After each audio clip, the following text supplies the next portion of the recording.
আসসালামু আলাইকুম রহমতুল্লাহি ওয়া বারাকাতুহু। আসলাম পিরোজপুর শহীদ আল্লামা দিলওয়ার হোসেন সাইদি ফাউন্ডেশনে। আসলাম আমি আর আমার বড় ভাই আলমগীর শিল্পী আলমগীর হোসেন ভাই।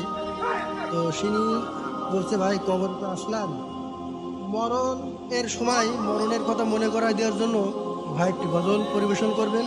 তাকে আহ্বান করছে, ভাই একটি গজল পরিবেশন করুন যাতে মানুষের হৃদয়ে স্পন্দন হয়ে থাকে। ইমানের পথে অবিচাল থেকে আমার মরণ যেন হয়, আমার মরণ যেন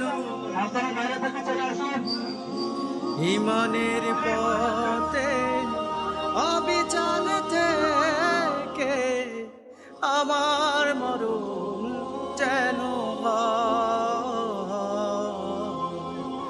আমার মরণ যেন। মাশাল্লাহ, আমাদের প্রিয় ভাই আলমগীর হোসেন ভাই যেটা বলছে সেটা কিন্তু বাস্তবায়ন করছে শহীদ আল্লামা দেলোয়ার হোসেন সাইদি। এই যে